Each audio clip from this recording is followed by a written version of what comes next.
It's Chinatown. Did you just call it tricks?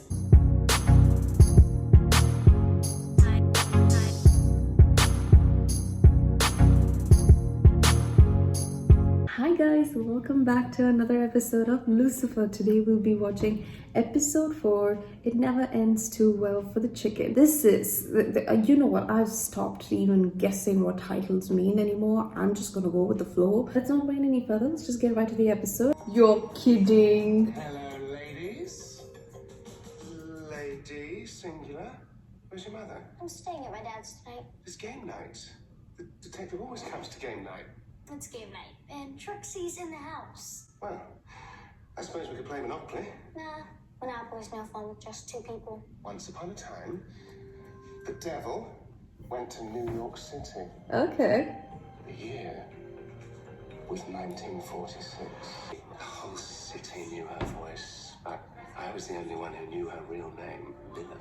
Wait, who's Lilith? Max's mother. Sing it. Lilith. It's gonna say Maze.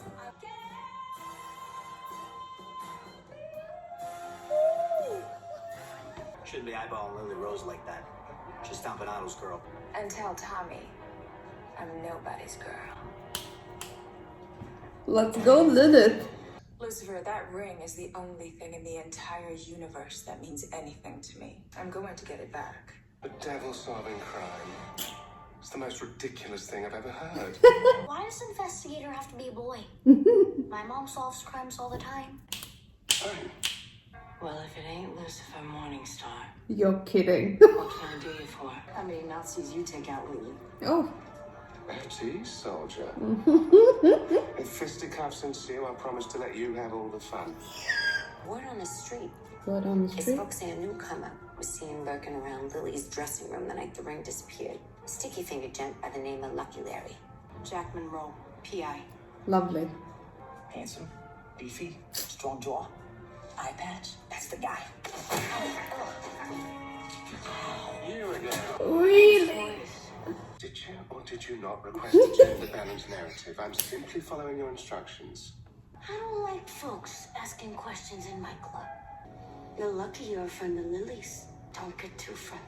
Oh. Yeah, thanks for having my six back there. You told me to stay behind you. That's one big party. I made them with cream, just like you like. Charlotte. Oh, she came back for this episode. Hi, Patch. Lucky Larry?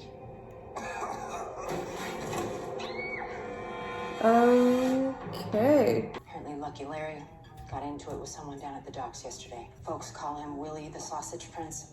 A few drinks in, the captain says to me, you and Shirley were the best $20 I ever spent. But benefit from the experience your wife has gained with dozens, maybe hundreds of men. Lovely. Pretend they're not there, sooner or later, they disappear. Take a load off, Willie. Who the hell are you? Jack Monroe, P.I. Lucifer Morningstar, devil. You think I killed him? I would never. I collect objets de guerre. Oh, mon If he Dieu. has something that I enjoy, he calls me. You know, I'm beginning to think that Willie here doesn't have the brains to have nicked Lily's ring. There's a word to describe it, but I can't quite put my finger on it. It's like a shower, but French. Did you just call him douche? Private Dick tracked down that ring of yours? In French? The ring reminds me that I don't need Adam or his family. That I don't need anybody. Whoa. Every day with my bill is a gift. Knowing we may not have much time left only makes it that much sweeter. Gets up and he charges at our killer, you, like this. Ooh, he knocks the wind out of him. Sorry, pal. That's all right, I love roleplay. Things are Oh, wow. You paint quite the picture, Monroe. Romeo and Juliet, a favourite of Winston Churchill, and our old pal Tommy Thomas Stompanato. Stompanato. Ah. The music. This just reminds me of Tom and Jerry. Oh, my lord. Certainly explains why I never gave Lily's ring back. I believe it's the Eye of Horus, a sacred symbol in ancient Egyptian culture. Ding, ding, ding. Calvin, the Magnificent at your service. What is it with this place? Board certified priest or shaman. No. He me of a newness. Ooh. A gilded sacrificial dagger and one live chicken. It never ends well for the chicken. What is it you desire? A 1941 Pontiac torpedo. Did you tell any of them about the Ring of Lilith? Well, sure. I've been selling maps of Lilith to them for years, but I couldn't tell you who bought them on account of all the robes. It seems you'll have to live without your ring. You mean why you sent your children to hell? I gave you an army. An army I never asked for. Hold on. The ring doesn't work. Which means the thief will be looking for a way to make it work. Jack catches thief. Thief gives up ring, and before you know it, that little piece of Eden will be back on your finger where it belongs. When Lily gives the cue, you take the bracelet, okay? And then I parade it around the club. Take it back to the dressing room. Put it in the safe. Have you ever connected with a human? Oh, I've connected with thousands of humans. Whoa.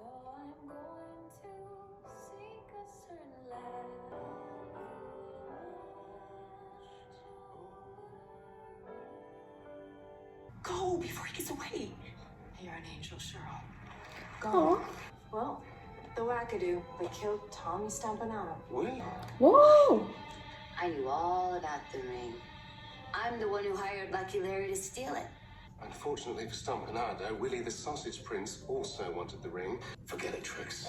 It's Chinatown. Did you just call it tricks? You got caught in the crossfire between the Stompanato boys and the Brooklyn Bridge gang. You got shot half a dozen times and walked away. You shot me? Yes, I did. We all die, Lily. And that's okay. I'd rather die today trying to save the man I love than live forever without him. Your call if you want to press charges. Let her enjoy whatever time Will has left. Take care of yourself, kid. Kid. You too, old man. Whoa. Oh my goodness. I think I've been immortal long enough. Whoa. I want you to have it. My children are perfect. You can never tell them what I've done today, Lucifer. Not if they're going to be unbreakable. Oh God. The ring has Lilith's immortality inside it. That's insane. I bet Jack and Shirley took the whole bus ride and fixed everything. Thanks, Lucifer. This was fun. Oh my God, she's grown up so much. I taught you well, kid. Once upon a time, the devil went to New York City. Oh. The year was 1946. Are you Lily Rose? Oh. Mazikeen. You'd think the devil would be better at keeping his trap shut. No, I found you all on my own. I wanted to know why you abandoned us. Why you abandoned me. Oh, see? I did it to make you strong, and it worked. I can see you don't need anyone. She's just closing the door. What? Okay, that was episode 4. It never ends well with the chicken. First of all, title's got no relation to the entire episode, so interesting title, but I don't see why they chose that, but fine.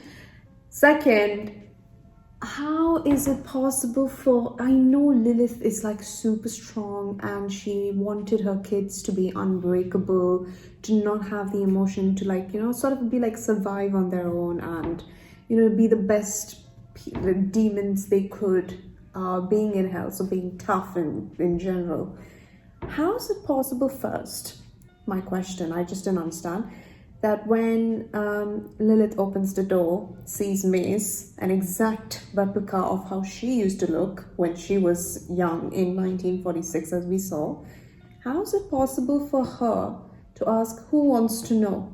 Like, do you know anyone else who looks exactly like you asking for you? Like, it is going to be either your own kids or it's going to be someone with Lucifer. I understand that she said immediately, oh, Lucifer told you about the trap and whatever it is, right? But why would she ask who wants to know? Like, you can tell that that's your daughter. I mean, she's got the same face. But I'm talking about the story. I know it doesn't matter, but I felt like that would have been a bit more smarter to approach in terms of that, because it's like all this time we're seeing the entire episode with Maze as Lilith, and then Lilith looks at Maze and says, who's asking? That's your daughter, babes. Anyhow, that's one. Second, how is it possible that I know it's been like thousands of years, and I know that she's a person who's completely different from, you could say, comparing, say, Eve. Eve is like needy, she wants more love, she wants all the attention, yada, yada, yada.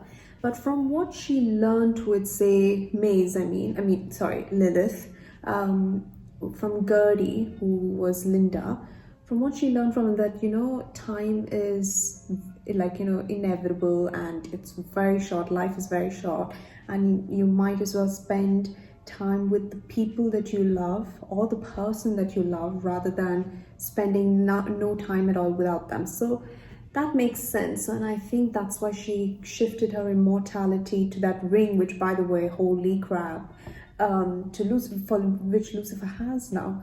But the thing now I'm asking is that why is it that even after learning that, Lilith is, I don't know, a bit happy seeing her own daughter and saying, oh my god, daughter, you're here. Like, that little bit of emotion. I mean, after all, she is now a human. I'm pretty sure somehow she might have developed feelings since 1946 till that particular scene. So I don't see how she is very, tough in that way when she sees her daughter and doesn't give the right answers, because to me that just looks like, oh, she doesn't care. And now, rightfully so, Maze has every right to be angry with her mother because, again, she doesn't care. And the way she's closing the door on her while she's walking, like, I don't know, either we are way too emotional for all this, but I think that this mother just needs a little bit of emotion drilled into her, because that was like stone cold face, stone cold answers to the point, and not something anyone would want out of their parents. So that was insane. That's my question. And sort of like an interesting episode, not gonna lie. It was really a different perspective, which I did appreciate very much.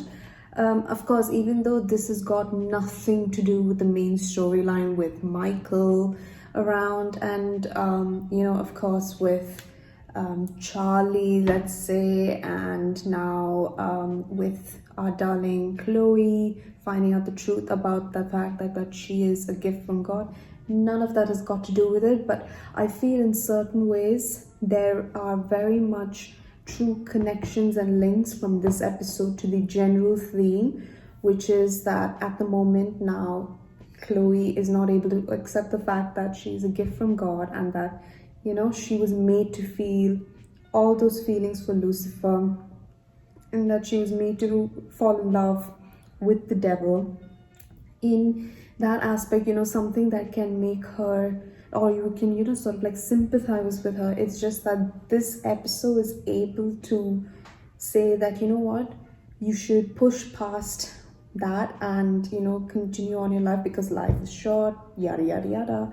And all of that was quite good references to that particular moment, what Chloe's feeling, where like at the end, for example, Trixie asking, so what happened with Jack and Shirley, so Chloe and Charlotte, did they mend and whatnot? So she's like, I like to think that they did get past their issues, and they got back together, and everything is all right. So I think that ending look that Lucifer had is like, yes, I presume so, whatever he said. It's sort of like where he thinks, or he's hoping, can be a possibility with him and the detective, where everything can go back to normal. Because at the start of the episode, you saw that he accepted the fact that she didn't come over for Monopoly, and game night she never misses. but at the end it's more like he is going to be hopeful and that she might just come around.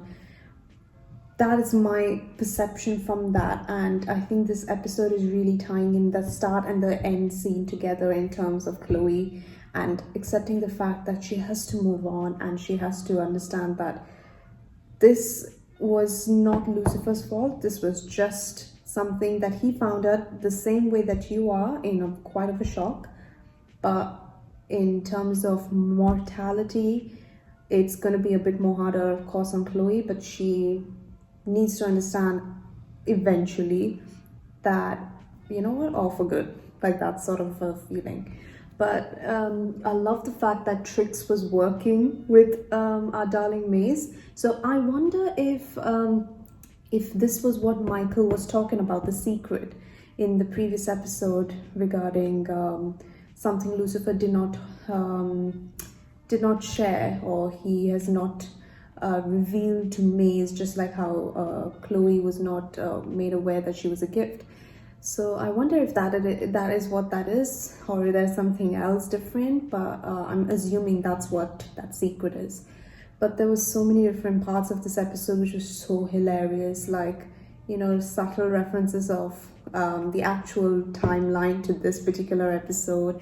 And the main thing is when Lucifer called our darling little Trixie as Trix rather than urchin, child, what else does he call him, like small human here and there, but he called her Trix. Like that just really, I can't stop thinking about that. Like, wow, he called her Trix.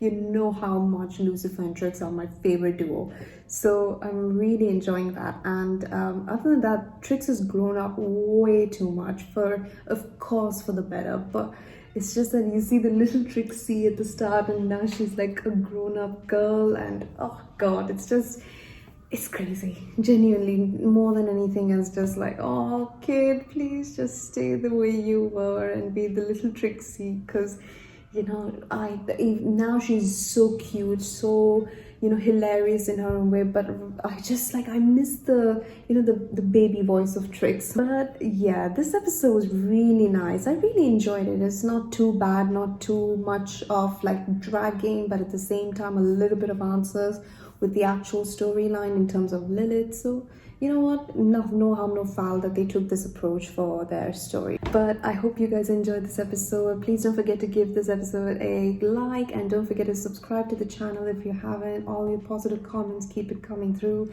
Thank you so much to my patrons. I really do appreciate every single one of your support. Please don't forget to wear your masks and stay safe for your friends and family. Yeah, see you guys in the next episode. Bye.